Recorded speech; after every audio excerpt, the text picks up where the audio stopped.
morning, everybody. This is the first of many Get More Leads meetups. It's hopefully there is an education for everybody. And yeah, we'll be going through the 5 steps of targeted data, using targeted data to skyrocket your sales. So a little bit about me.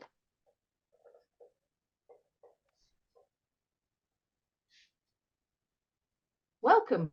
So yeah, this is my family. There's me and Steve that actually run Data Bubble, and this is our dogs. We are absolutely dog mad. So yeah, if you actually call us and we're out walking the dogs, these are the dogs that we are actually walking. You may not know them, but they are called Rhodesian Ridgebacks, and they were bred for hunting lions in South Africa. Now they're doing a damn good job in Bradford because there are no lions in Bradford. So there you are.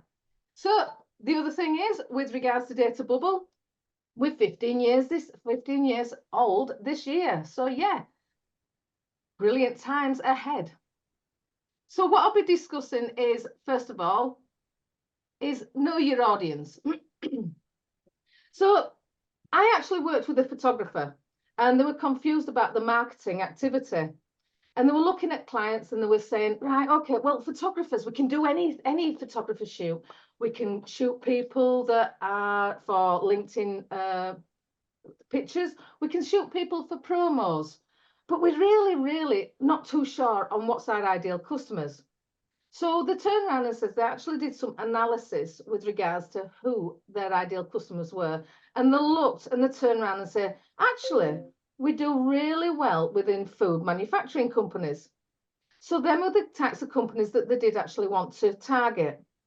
So knowing who you actually want to target allows you to know their problems, know their challenges, and it also knows how your products and services actually solves their pain. So it means that your marketing activity is really focused in on the people that you actually want to target. It means that you're not doing a scattergun approach, which can be really costly, because if you turn around and say, I market to everybody, in fact, you actually market to nobody. You also then create messages that resonate with their ideal customers because you're solving their pain. So that means it's a better return on investment. So I'm also introducing a little bit of AI. So artificial intelligence, which I use ChatGPT. So therefore, you can actually use chat to review your customers. And this is a simple AI prompt. You turn around to chat and say, I need to analyze and segment my customers. And again, don't worry about this. I can actually send you the prompts afterwards, not a problem. But what you can then do is upload an Excel spreadsheet onto ChatGPT and then turn around to chat and say, right, analyze the information. So therefore you can analyze it by the job titles, the contacts, as well as then the information with regards to the data, as for how much money they've got, whether it's low income, high income, or middle income, depending on what you're actually wanting. And you can also ask it to analyze the different industries that you actually work on. That's obviously if you're actually putting that information into chat, but you can actually then turn around and say, right, analyze each one and come up and calculate who's your best customer. So understanding your potential customers leads to more effective marketing, and it leads to a more effective marketing message and a better return on investment because you're not doing a scattergun approach. So the next part is the importance of segmentation. So once you've actually purchased your data, or even you're looking at your own database, it's important that you actually segment your data. So again, thinking about one of my past clients, I spoke to an accountant and he turned around and says, I want to speak to everybody in Leeds and Bradford. And I says, right, no problem. He says, I just do accounts. And he says, I do accounts for them. So I says, it's okay doing accounts for them, not a problem. We can actually provide you with the data of all people within Leeds. However, imagine all the different types of companies that there are. Everything from your basic accounts for your SMEs to your larger companies, like your recruitment agencies that have got lots of staff turnover. And then so like your large corporates, your financial large corporates like Asda, they would actually be included in that potentially included in that particular database. Not every single one of them is exactly the same. Yes, you as an accountant might do the numbers, but the message that you actually want to speak to or talk to these people are different. A large corporate is not going to be interested in receiving information with regards to basic pay as you earn. Or again, large SMEs aren't going to actually understand potentially corporate accounts when you're talking about a large company. So the importance of being able to segment your data allows you then to create messages for each of the segments. So let's have a look at the different types of segmentation. You can do it by industry, you can do it by geographical area, you can do it by size of company, and then the contact within the company. And also, I always turn around to people and say, have a look at the estimated buy-in time. If you've got a database of, if you've been going for more than a year, 2 years, 3 years, there might be peaks and troughs as to when people do actually buy. So, for example, I know if I actually wanted to target accountants, there's not a cat in hell's chance that I speak to accountants in January because they're actually doing accounts for their existing clients. That is their busy time. So you actually want to speak to accountants in November time if that is your target market.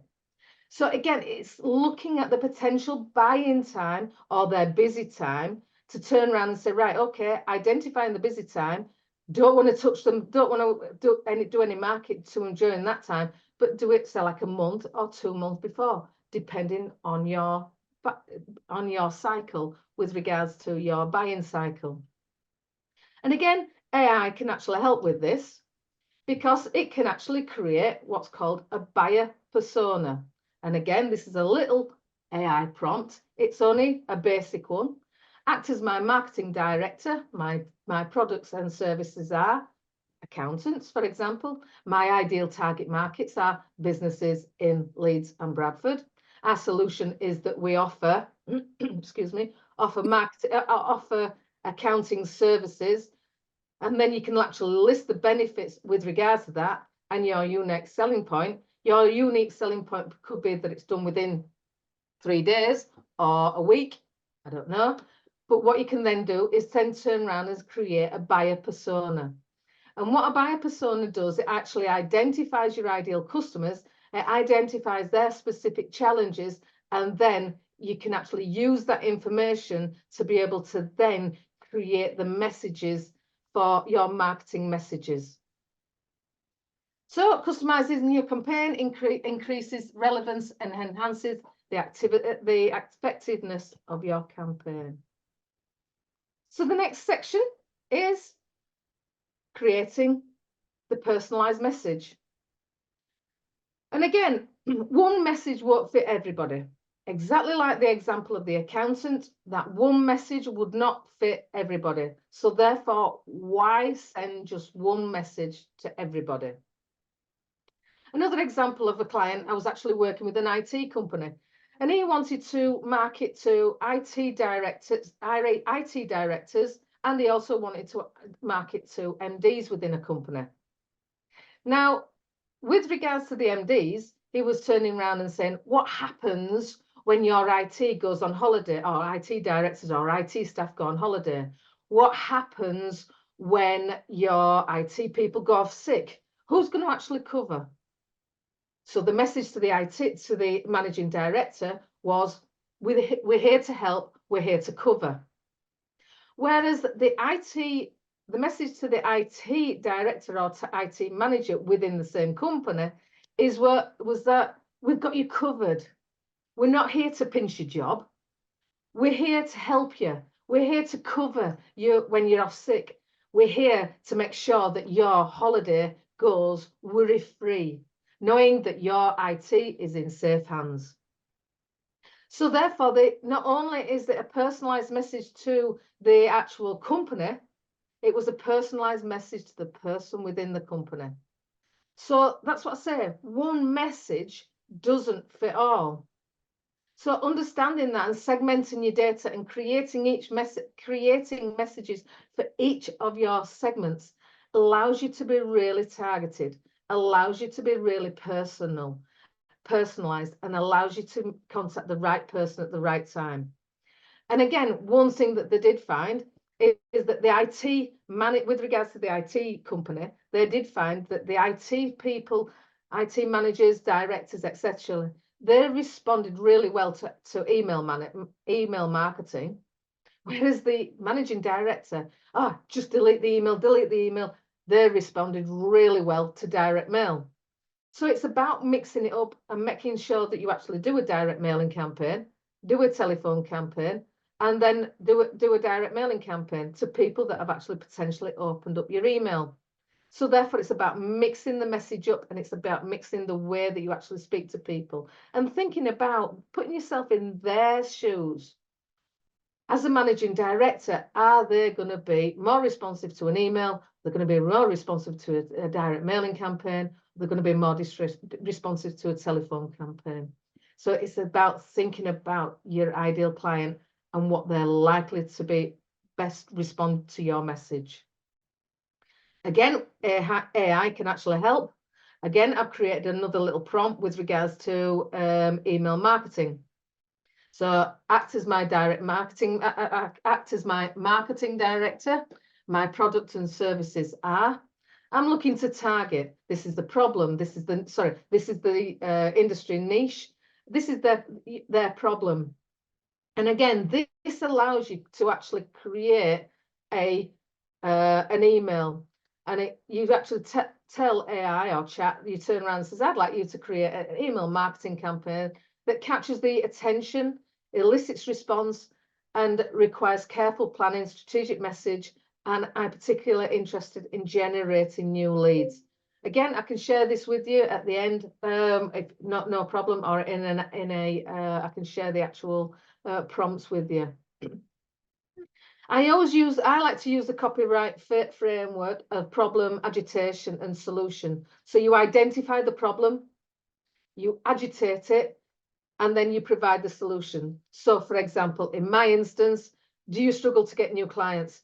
Are you worried about your sales figures? So that's the problem, agitating that problem, and then presenting the solution. I can help by providing data that's specific for your campaign.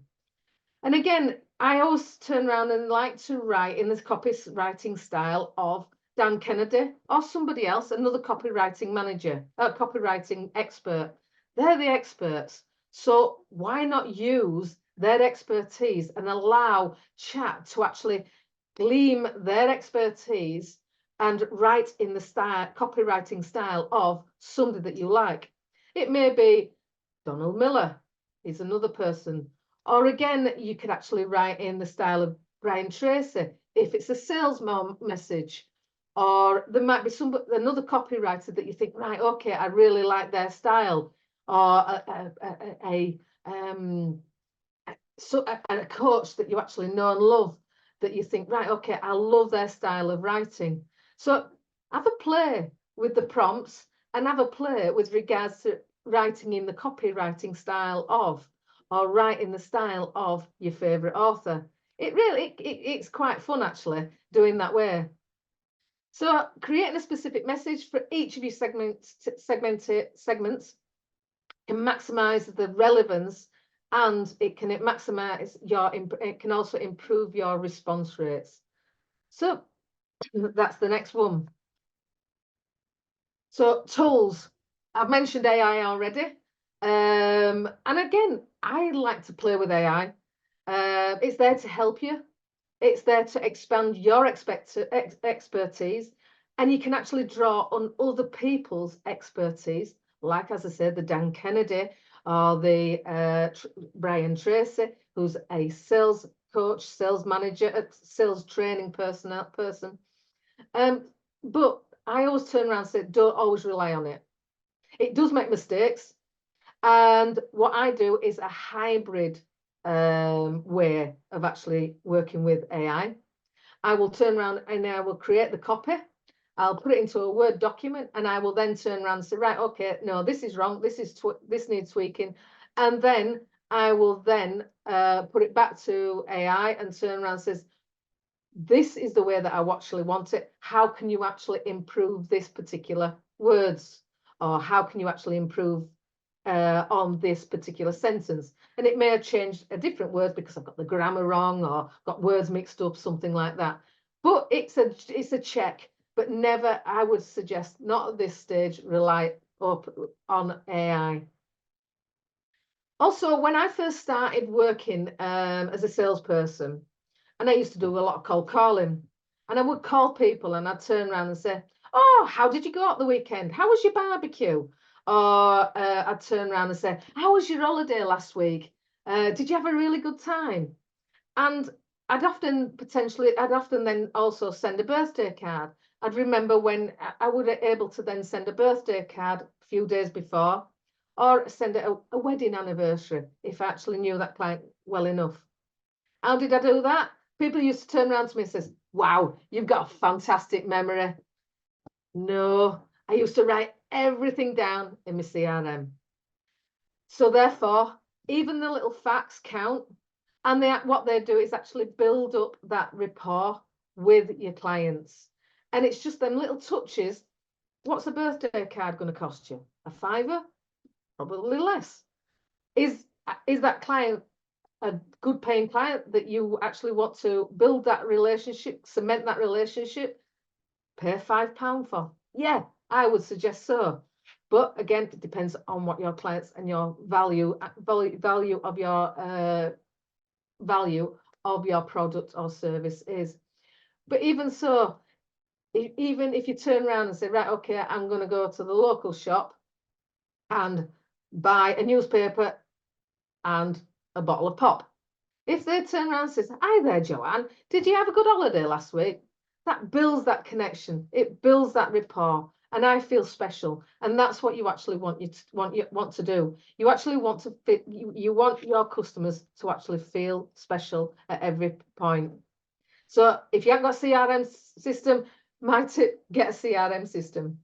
Again, technology and tools that you can actually use when you've actually done your when you are doing your marketing campaigns.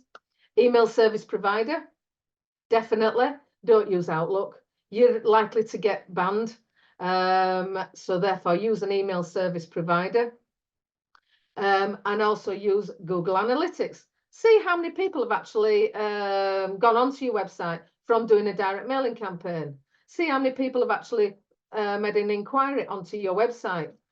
Again, with your email service providers, you can actually then do the analytics. You can segment your data. You can create messages for each one. You can then schedule that message to actually go out.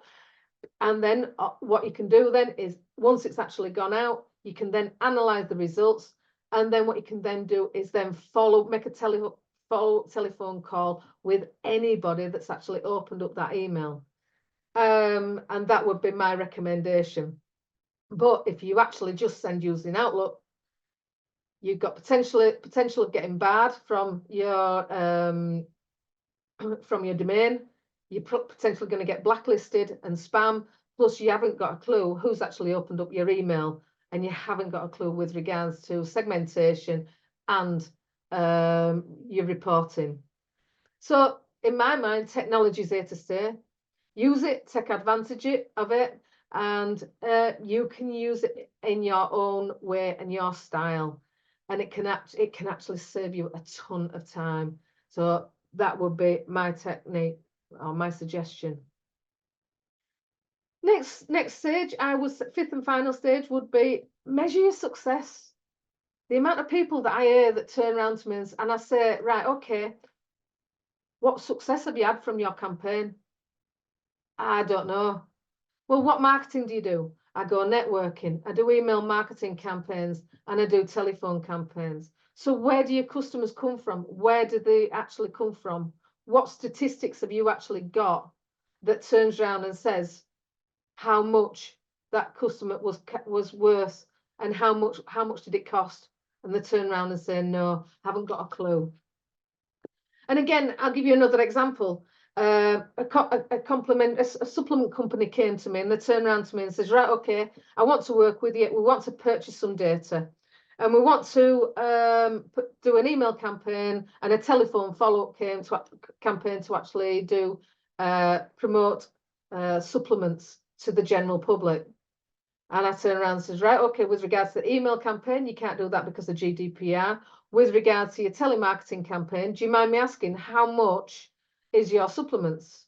And they turned around to me and went, well, $29.99. And I says, that's a one-off. She says, yeah. Well, how often do they buy? Well, they probably buy once every 6 months. So that's 60 quid that's potentially your client's worth for that year. So I says, yeah. I said, well, by the time you've actually set up the call center to do calling, the time that you've actually taken to actually pay people to do your cold calling, I said, by the time you've actually got people to actually respond to you, engage with you, set up your supplements, the cost of your supplements as well as then your postage, I says, your profit is going to be zilch. And he turned around to me and went, oh my goodness, it says it's not worth it. And I went, yeah, exactly. This is where I'm too honest. Am I too honest? No, I'm turning around and saying that you've got to calculate your return on investment to see whether it is actually going to be of value. And then, again, another person was actually setting up a call center to do energy reviews for business.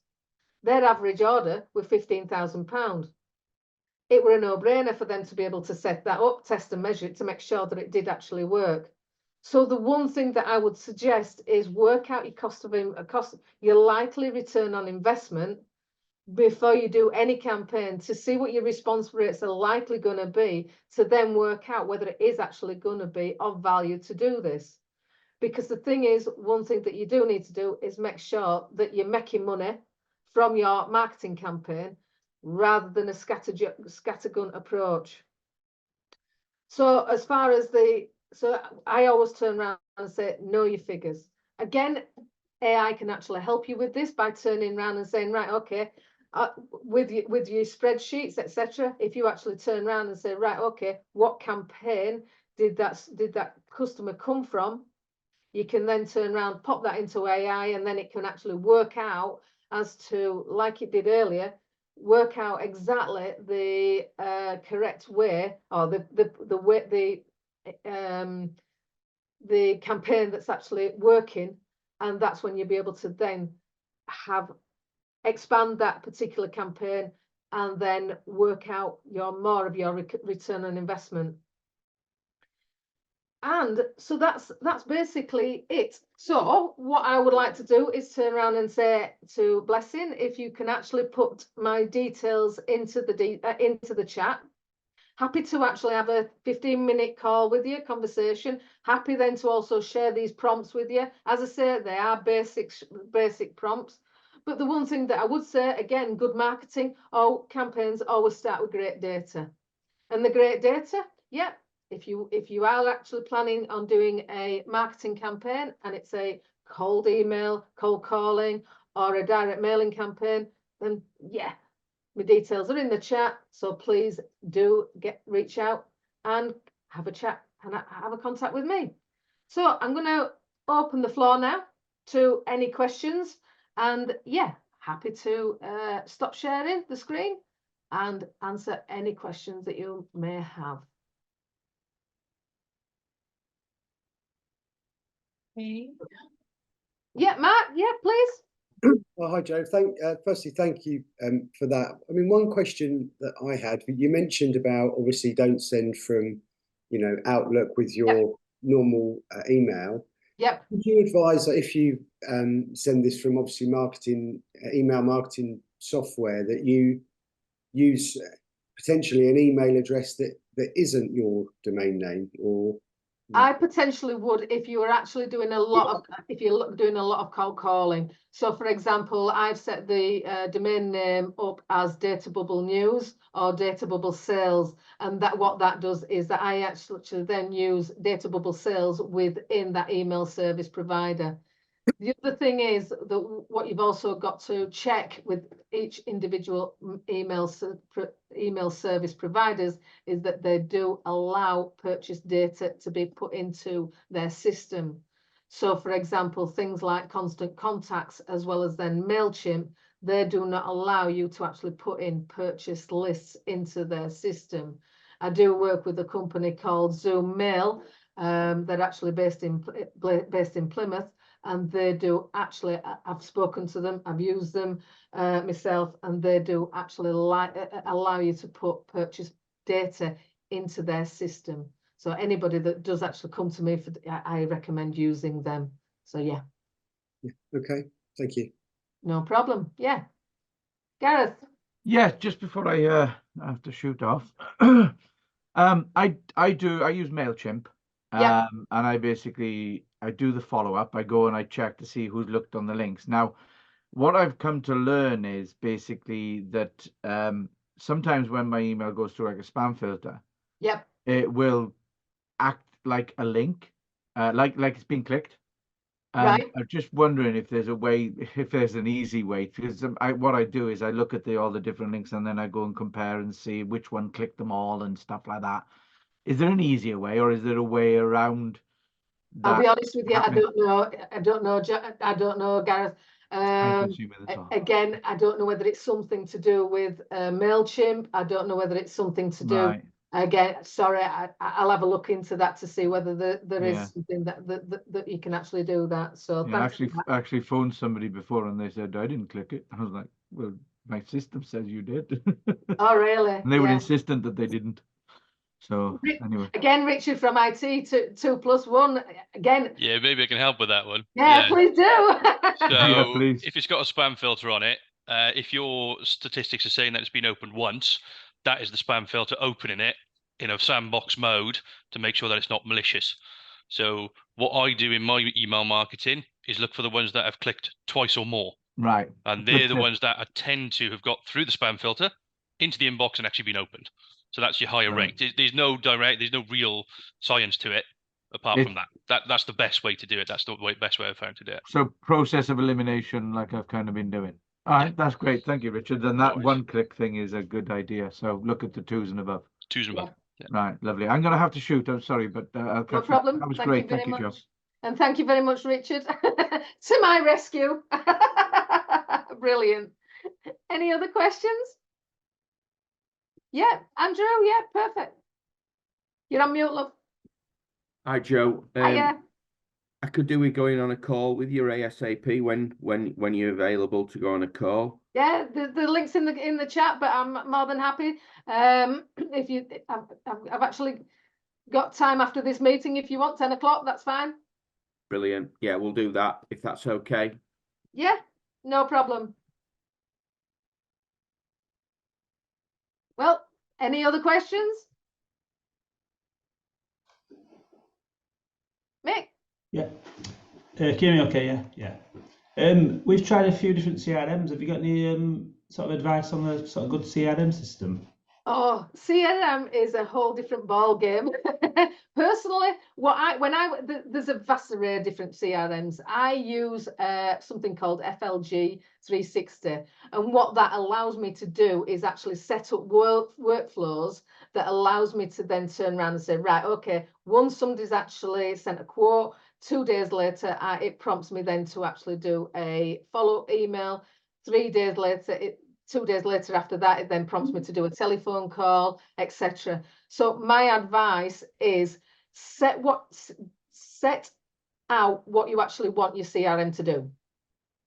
Then if you turn around and say, right, okay, I'm looking at email marketing, I'm looking at under one roof, I'm actually looking at follow-up telephone calls, I'm looking at a workflow and being able to do workflows, then I would then dictate to the CRM what you actually want out of it, rather than getting the CRM that you then turn around and go, oh, it's actually this way or that way. Dictate with how you actually want your CRM to actually work for you, because at the end of the day, it's there for you and it's to help you. So don't be dictated by the CRM. Find the CRM that works for you. So that would be my advice. And there are lots of different CRMs out there, everything from free ones right through to really expensive ones. Everything from, I mean, I remember ACT, which is really 1980s, 90s. So yeah, that was my very first CRM system. I've done Keep, which I found incredibly expensive, but it didn't do all the services that I actually want. So that's why I got rid of it. And that's when I turned around and said, right, okay, what do I want out of a CRM system? And that's how I then dictated which CRM system that I wanted. So yeah, that's the only advice that I can do, that I can suggest to you. Thanks for that. No problem. Yeah. Anybody else? Excellent. Okay, well, that's the end of the session. If you've no further questions, by all means, book in with the calendar link. Happy to actually have a one-to-one, have a chat with regards to what you're wanting with regards to any data or any help or any advice. And again, then prompts, I'm happy to send the prompts as well. They are really simple prompts, but yeah, if I hope that's helped. So yeah, thanks a lot. Ta-ra!